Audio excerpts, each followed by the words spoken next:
Dear friends, welcome to this new video.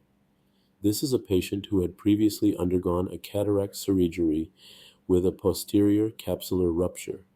As a result, a fragment remains at the back of the eye. The patient was nevertheless implanted with a sulcus lens. Right from the start of our surgery, there was quite a lot of corneal edema, which can limit visibility. We therefore immediately peeled back the corneal epithelium so as to be able to operate in good conditions. One of the most important thing to remember to start any surgery, always put yourself in the most optimal conditions possible. So we inject tropicamide to dilate the pupil, which seems to be too small. So let's start the vitrectomy.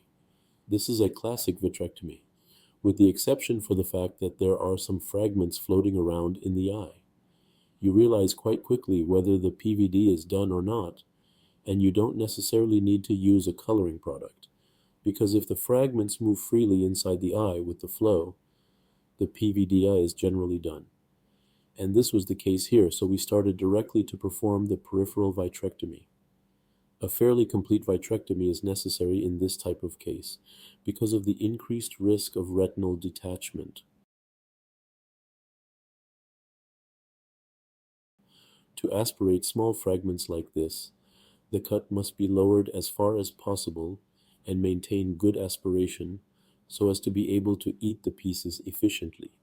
Then for the large pieces that can't be eaten with the vitrectomy probe like this, then we usually try to bring it up to the inner chamber and do it with phacoemulsification, but with the lens, we can't do that.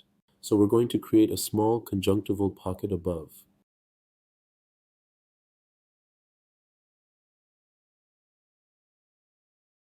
Here's a small conjunctival flap to gain access to the sclera and be able to incise with a 20 gauge pick with a good tunnel, and then we are going to use a fragmatoma.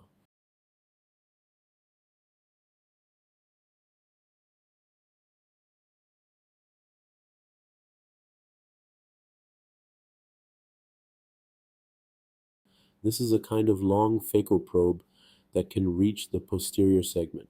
Try to follow the tunneling path.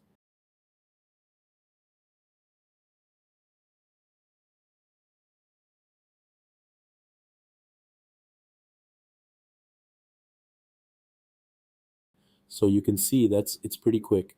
It's something that's quite effective, but you have to be careful with the aspiration. You can quickly find yourself in massive hypotonia.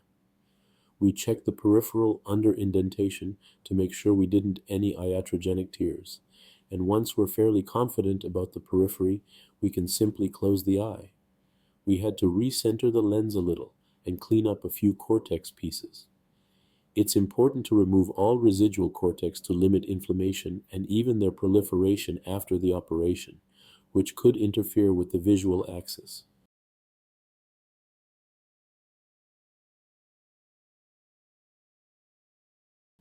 Even with a 20 left needle, if we have correctly tunneled, it can remain tight. This was the case for this patient. All we have to do is to suture the conjunctival flap and check the pressure. Thank you for your attention. Don't hesitate to comment, and see you soon.